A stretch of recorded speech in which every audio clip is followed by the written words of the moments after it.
R6033.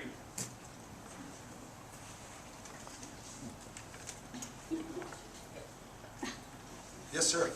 Congressman Tintin, the question that I would like to ask you is, would you be, are you in favor of supporting the proposal for an increase in the minimum wage for all workers, including the folks who work for tips, typically in the restaurant industry? As we know, if they work full-time at the current minimum wage, they're making just about $15,000 a year or thereabouts. And then we talked about the drought that the parts of our country are going through this year, and because of that, the cost of food has risen a lot. And so the costs that these folks are facing are becoming backbreakers for them. Would you be supporting of this proposals? Let me tell you a better approach that I see. Because just visited with a restaurant owner over in West Clinton. They were talking about business when they didn't have the 125th anniversary going on, and people were willing to come in. Said business is tough right now, and if they have to be able to raise their prices, is that going to help or hurt business right now? Generally, we've got to be able to get this economy moving again. I'm a small businessman. I'm looking at a few people that I know are small business people as well. And you give raises with merit. You don't need the government to tell you what you will pay. And so I think the best thing that we can be doing right now to get the economy moving, to make sure that we're taking care of people who are seeing those costs increase right now across the board, or address those areas that I was just talking about in terms of the regulatory framework that is in place right now, to be able to create certainty in the tax code, to be able to deal with regulations that businesses are finding just unpalatable to be able to continue. All of those elements are inhibiting businesses' ability to be able to grow and prosper and to be able to help their business. And that means their people actually grow, because we have over 1 million businesses in this country right now that are sub-S's, LLCs, sole proprietorships, individual owners that are in place right now. And I know in ours, and I think that that speaks for the majority of the small businesses that I know right now, they want their people to be able to prosper as well. But they don't need another government mandate that's going to be increasing their costs. They're feeling the exact same pain that the people that they work with are feeling right now. And it's about ultimately really getting this economy moving. And I think there's some better approaches to be able to help people and to be able to create some certainty for the future. Part of what you were speaking to is another government rule that's coming into play. We need to make sure that people are well paid, and I think that a lot of small businesses have demonstrated time and again that we could probably have several people speak to this today. The people that you work with, you often spend more time with than your family, and they become like family, and you want to be able to do well by them. But right now, these are the very businesses that are struggling and worrying about the future, and we may not be helping. And when we talk about some of the increased costs that they're having incurred right now, increased food costs, it gets back over to energy costs. The one secret competitive advantage not a secret, but the one competitive advantage the United States has typically had over the rest of the world has been we have had affordable energy. That means we can produce products at a lower price. We can transport products at a lower price. And I was just able to pass through the House of Representatives the Planning for America's Energy Future Act of 2012. I passed a hydroelectric bill through the House of Representatives. That just in Colorado, if we take full advantage of this legislation, we can generate as much electricity as the Glen Canyon Dam to be able to have affordable, low-cost, clean energy to be able to achieve these ends. Those bills are now sitting in the United States Senate. We have to be able to create, when we're talking about costs of foodstuffs and other products in this country, one of the major components, because if you're on the back end of that tractor, you're filling it up with fuel. That cost will be passed on. As it comes out of the field and it's going to be transported, fuel costs again come into play. Transported to the processing centers and ultimately to the grocery stores, ultimately to mom filling up the family car to be able to go down to the grocery store and then to be able to take it home. That becomes a big component of it. And when we look at what's happening on the world stage right now, particularly over in the Middle East, where a lot of the world's energy comes from, you have Syria that is in turmoil. Egypt just elected the Islamic Brotherhood. You've got missiles that are going across the Gaza Strip right now. You have Iran on the cusp of perhaps developing a nuclear weapon. They put their navy to sea. They're threatening to shut down the Strait of Hormuz. You have something called the Suez Canal that fits through there as well, where a lot of the world's energy comes from. So is it an appropriate time for the United States to do what Jimmy Carter noted, and I think appropriately, back in the 1970s, for America to seek its own energy security? I think it is. And it's all of the above, and that's what my bill spoke to. In my bill, we enumerated wind, solar, geothermal, hydroelectric, oil, gas, oil shale, all of the above, without eliminating environmental constraints on this, to be able to seek American energy certainty. Because, as you note, a lot of the costs that we have right now, ultimately, when we get down into where those cost drivers are at, get back to energy costs in this country. Can I have a continuation on that question? What's up? Yeah, go ahead. Well, the thing I've read in the past is that there are certain areas in the country where the minimum wage rate is higher than the federal minimum wage rate. And studies have been done in these areas, and when they show that the higher effective minimum wage rate has negligible difference on the business of the local businesses.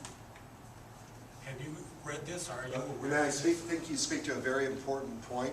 That didn't come with the federal government coming in saying you will do this. No, but Those are at the local levels. Yeah, as you probably know, and we've got a lot of economic diversity. Just in the 3rd Congressional District of Colorado, we have a couple of the wealthiest communities in the United States. Aspen, Telluride. I was just down in Lahara, one of the poorest communities in the United States. And so some of those variations that exist may be geographical in nature, and that's where it needs to be addressed.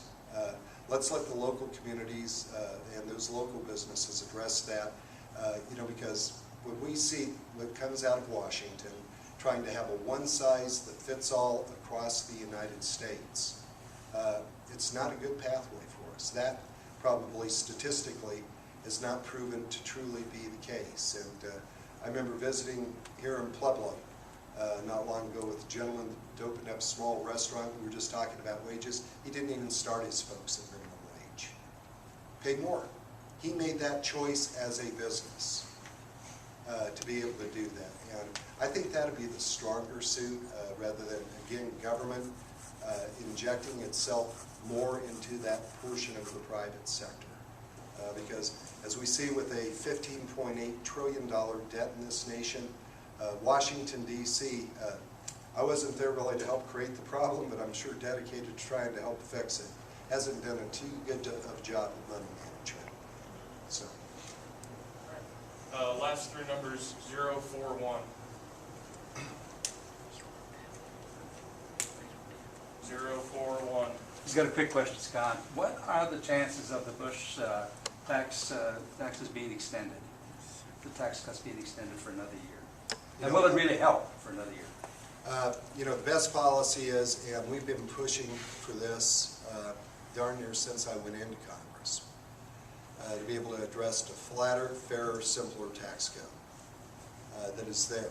Now we're seeing it come up to the wall, if you will, in terms of the tax code.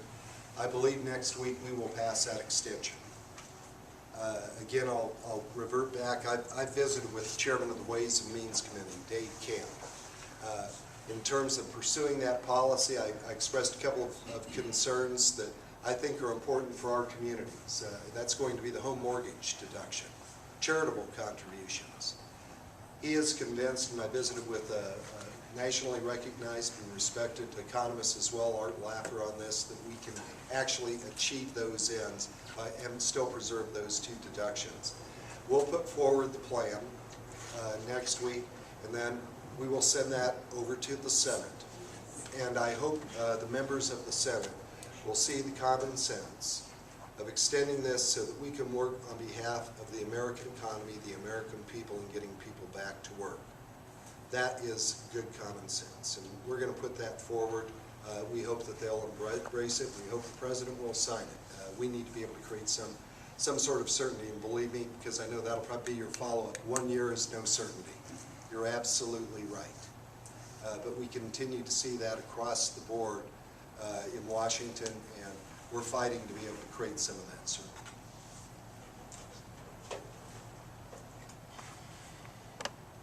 Last three numbers, 047. Already asked my question, I'm good. Okay.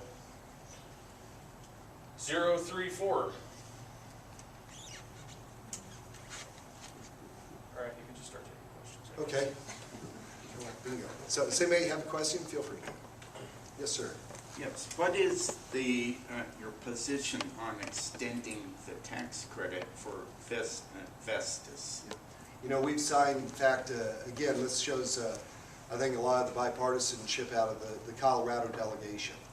I actually had held a meeting in my office. We brought in Corey Gardner, who happens to have a lot of wind energy that's in his district as well. We had Kiko Canseco out of Texas, and we had all of the wind industry experts, the industry people that were there.